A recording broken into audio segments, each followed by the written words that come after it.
My third most favorite stitch on a serger is a rolled hem. So from 4-thread overlock, 3-thread overlock, and rolled hem, those are the 3 stitches I use the most. We're working with the Husqvarna Viking Embroidery S600, and I'm going to take it from a 4-thread overlock to a 3-thread rolled hem. Now there is an option for a 2-thread rolled hem, so make sure you check out that video.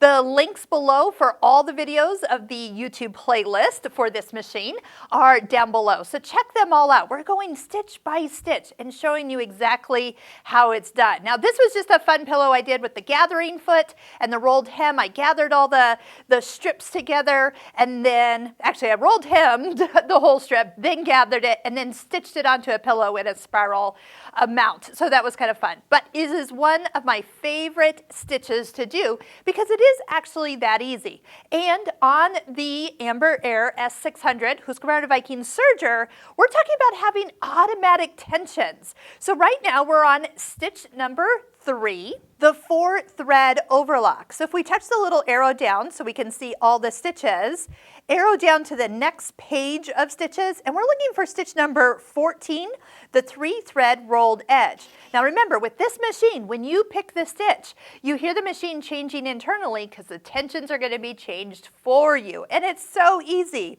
So we see that we are going to get a stitch that's going to roll to the back side. That is going to be our whatever thread we put in the upper looper, which is the red portion here. And this stitch is excellent for edging lightweight fabrics. It gives a nice finish on silky scarves, pillow ruffles, and napkins. All right, so how do we go about setting up for this machine? All you need is your scissors, the needle threader, which is going to catch my needle because I need to remove a needle, and of course the screwdriver to take the needle out. So the nice thing is we are going to take out the A needle, that's the left needle. So I'm going to just clip it right down here at the needle, and then I'm going to remove the entire spool from the machine. Take that off. Don't let that thread dangle.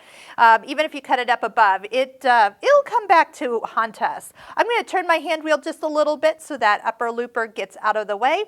And the reason for your needle threader is because on this end, there is a hole that we can slide up the needle. So when you loosen it, so I'm reaching back to the A position, and give it a little loosen, let it drop into that needle threader, and then I don't have to fish it out of the bottom of the serger. That is a super easy trick. Then take your screwdriver, tighten up that screw. Don't let that kind of wiggle either, because vibration could make that wiggle loose, and we don't want that. Actually, back on the information screen, so I'm going to go ahead and touch I, and when we see the information, we see that we need to move the stitch finger from N to R. So here's where we're doing it. Right here, this little white button, and as you pull it, if this is kind of your first time kind of pulling it out, and by the way, if you look right down in there, you're seeing a little stitch finger coming out, is you have to remember to push that back in when you're done. So if that means leaving yourself a sticky note so you don't get excited, you run off with and show off your rolled hem,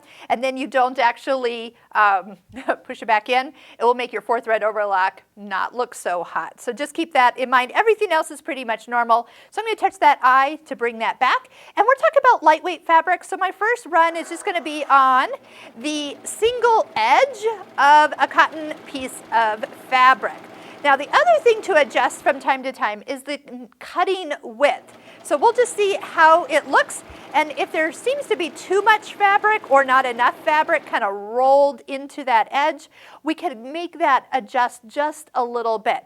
So we see a very pretty edge because it does shorten the stitch length down to 1.2 in naturally, and then it just pulls that all the way to the back side. So that lower looper is actually tightened. That's why it's at 5.6 for this particular fabric choice.